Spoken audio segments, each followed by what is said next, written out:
Selain sahabat Nara, Tirta, pria yang ia cintai juga telah bekerja sebagai salah satu karyawan terbaik di anak perusahaan besar di Singapura. Tirta seringkali disibukkan dengan berbagai proyek. Meski demikian, ia menjalani semuanya dengan dedikasi yang luar biasa. Di antara rekan-rekannya, ada satu orang yang kerap menunjukkan perhatian lebih kepadanya. Rima, putri pimpinan cabang perusahaan tempatnya bekerja. Rima adalah wanita yang cerdas, berkarisma, dan berpengaruh.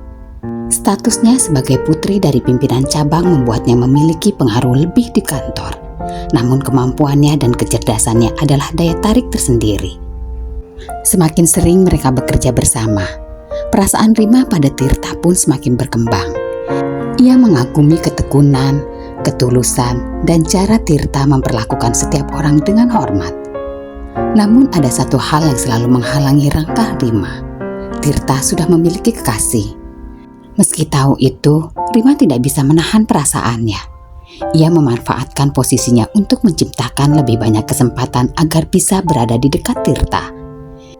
Ia memastikan Tirta selalu bekerja dalam tim yang sama, mengatur rapat dan pertemuan yang memungkinkan mereka untuk sering berinteraksi. Tirta, di sisi lain, tak pernah menyadari maksud dibalik perhatian Rima. Baginya, Rima adalah seorang rekan kerja yang profesional dan berdedikasi. Setiap perhatian atau bantuan yang diberikan Rima dianggapnya sebagai bentuk dukungan kerja tim yang baik. Ia tak pernah menaruh curiga, apalagi berpikir bahwa ada perasaan lebih dari Rima. Namun di sisi lain, Rima semakin terjebak dalam perasaannya. Setiap kali Tirta bercerita tentang Nara dengan penuh kasih, tentang mimpi mereka bersama, dan tentang usaha yang dikelola Nara, hati Rima terasa perih. Meski begitu, ia tetap berharap suatu hari perasaannya akan terbalas. Ia juga mulai sering mengunjungi rumah Tirta, terutama setelah mereka selesai bekerja di luar kantor. Kedekatan Rima dengan ibu Tirta pun perlahan terbentuk. Rima selalu membawa sesuatu untuk keluarga Tirta, entah kue atau bunga, sambil berbicara dengan sopan kepada ibu Tirta. Ibu Tirta yang awalnya hanya mengamati, mulai menyadari ada ketertarikan khusus dari Rima terhadap putranya. Bagi ibu Tirta, Rima adalah sosok yang sempurna untuk mendampingi Tirta. Ia putri dari seorang pimpinan, kaya, berpendidikan, dan memiliki latar belakang yang baik. Hal ini membuat ibu Tirta merasa bahwa Rima adalah pilihan yang lebih pantas dibanding Nara. Ibu Tirta memang tidak pernah bertemu langsung dengan Nara, tetapi dari cerita yang ia dengar, ia merasa bahwa gadis itu tidak cukup pantas untuk putranya. Nara berasal dari keluarga yang kurang berada, dan ibu Tirta tak yakin apakah Nara bisa memberikan masa depan yang baik untuk Tirta. Prasangka ini semakin kuat setiap kali ia melihat kedekatan Tirta dengan Rima.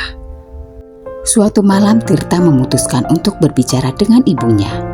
Meja makan di rumah mereka tertata rapi dan suasana terasa hangat. Tirta sudah membulatkan tekadnya. Ia ingin melamar Nara, wanita yang sudah lama mengisi hatinya. "Ma, ada yang ingin aku sampaikan." "Apa itu, Nak?" "Aku berniat melamar Nara, Ma. Aku ingin membawa hubungan kami ke jenjang yang lebih serius. Aku berharap Mama bisa merestui rencana ini." Hati ibu Tirta berdesir mendengar ucapan putranya. Ada perasaan tidak setuju yang ia coba sembunyikan di balik senyum tipisnya. "Nak, Mama mengerti perasaanmu. Tapi bukankah lebih baik jika kita tidak terburu-buru? Mama ingin mengenal Nara lebih baik sebelum kamu membuat keputusan sebesar ini. Bagaimana kalau kita luangkan waktu untuk mengenal keluarganya lebih dalam? Lagi pula tidak ada salahnya menunggu sedikit lebih lama." Meskipun kata-kata ibunya terdengar masuk akal, Tirta tahu bahwa ibunya belum sepenuhnya merestui Nara. Namun ia tidak ingin terburu-buru membuat keputusan tanpa dukungan penuh dari ibunya. "Baik, Ma, aku mengerti." Pagi itu, toko roti kecil milik Nara sibuk seperti biasa. Aroma roti segar memenuhi udara, dan para pelanggan berdatangan untuk menikmati sarapan. Di tengah kesibukan, ponsel Nara berdering. "Halo Tirta." "Halo Nara, maaf ganggu di tengah kesibukanmu. Aku ingin mengajak kamu makan malam bersama keluargaku nanti malam." Mama ingin lebih mengenalmu dan aku berharap kamu bisa datang. Nara terdiam sejenak, merasa sedikit gugup.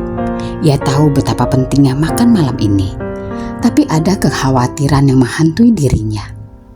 Tirta, apakah keluargamu benar-benar siap bertemu denganku? Tentu saja Nara, aku akan ada di sana bersamamu. Kamu tidak perlu khawatir. Ini kesempatan bagi Mama untuk mengenalmu lebih baik. Aku yakin semuanya akan baik-baik saja. Baiklah, aku akan datang. Sepanjang hari Nara tak bisa berhenti memikirkan makan malam nanti. Ia tahu bahwa pertemuan ini bisa menjadi titik balik dalam hubungan mereka. Sambil melayani pelayan di toko, Nara tersenyum kecil, berharap malam itu akan berjalan dengan baik dan menjadi langkah awal yang baik bagi hubungan mereka. Malam yang ditunggu-tunggu Nara akhirnya tiba. Suara mobil yang berhenti di halaman kecil depan rumah membuat detak jantungnya terasa berhenti sejenak. Rasa gugup mulai melanda karena malam ini untuk pertama kalinya Nara akan bertemu dengan Ibu Tirta. Dengan nafas dalam yang diambil berkali-kali, ia berusaha menenangkan diri sebelum keluar dari kamar. Setelah berbasa-basi sebentar, Tirta menjelaskan maksud kedatangannya. Ia ingin mengajak Nara makan malam bersama keluarganya sebagai langkah awal menunjukkan keseriusannya. Mendengar ini, Bik Lasmi merasa bahagia. Alhamdulillah, Bibi doakan semuanya lancar. Nara akhirnya keluar dari kamarnya, mengenakan gaun sederhana yang mencerminkan kepribadiannya. Tidak mencolok, tetapi tetap indah dalam kesederhanaannya. Melihat Nara, Tirta tersenyum lembut. "Kamu cantik sekali, Nar." Nara tersenyum malu, merasa gugup menghadapi malam besar ini. Ia lalu memohon izin pada Bik Lasmi. "Bi, Nara pamit ya. Doakan semuanya lancar." "Iya nak, hati-hati di jalan. Bibi doakan yang terbaik untuk kalian berdua." Setelah berpamitan, Nara dan Tirta keluar rumah menuju mobil yang sudah terparkir di depan. Di dalam mobil, Nara mengetik pesan singkat untuk sahabat-sahabatnya di dalam grup WhatsApp. "Aku akan makan malam dengan keluarganya Tirta malam ini. Doakan aku ya." "Selamat ya Nar, kamu pasti bisa. Tetap jadi dirimu sendiri Nara, kami selalu mendukungmu." Membaca pesan-pesan tersebut membuat Nara sedikit lebih tenang. "Kamu siap?" "Aku siap." Saat mobil mulai memasuki halaman rumah Tirta, Nara merasakan campuran perasaan gugup dan harap. Rumah itu sederhana, tapi menunjukkan bahwa keluarganya cukup berada. Dengan pelan Nara menarik nafas dalam-dalam, mencoba menenangkan diri. "Jangan khawatir, aku akan selalu di sisimu." Tirta keluar membukakan pintu untuk Nara. Dengan tangan Tirta yang terulur, Nara merasa sedikit lebih berani melangkah. Setelah menekan bel, pintu rumah terbuka, memperlihatkan seorang wanita parubaya yang menyambut mereka dengan senyum ramah, namun terasa sedikit dingin. "Selamat datang Nak Nara." "Terima kasih Tante." Suasana makan malam dimulai dengan formal. Ibu Tirta banyak bertanya tentang latar belakang Nara, keluarga, dan usaha bakerynya. Meskipun jawabannya tenang dan jujur, Nara bisa merasakan bahwa Ibu Tirta masih menyimpan keraguan terhadapnya. Namun setiap kali suasana terasa canggung, Tirta mencoba mencairkan keadaan dengan komentarnya yang hangat. "Nak Nara, bisa cerita sedikit tentang keluargamu?" Nara menjelaskan bahwa ia hanya tinggal bersama Bik Lasmi setelah ibunya meninggal, dan ayahnya telah lama meninggalkan mereka. Meskipun perasaan canggung mulai timbul, Nara tetap menjawab dengan tenang. Ibu Tirta mendengarkan dengan seksama sebelum berkata, "Menjadi bagian dari keluarga butuh banyak penyesuaian, terutama soal tanggung jawab." Nara mengerti maksud tersembunyi di balik kata-kata itu, namun ia tetap menjawab dengan penuh ketulusan. Setelah makan malam, suasana di dalam mobil terasa hening saat mereka pulang. Nara memandang keluar jendela. Pikirannya dipenuhi keraguan tentang bagaimana Ibu Tirta akan menerimanya. Tirta mencoba menenangkannya, menggenggam tangan Nara dengan penuh kasih.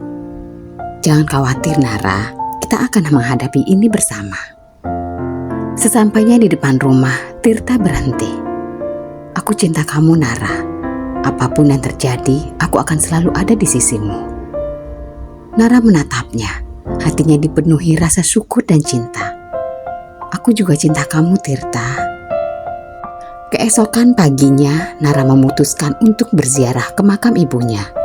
Dengan membawa setangkai bunga, ia duduk di samping makam, berbicara lirih tentang kekhawatirannya.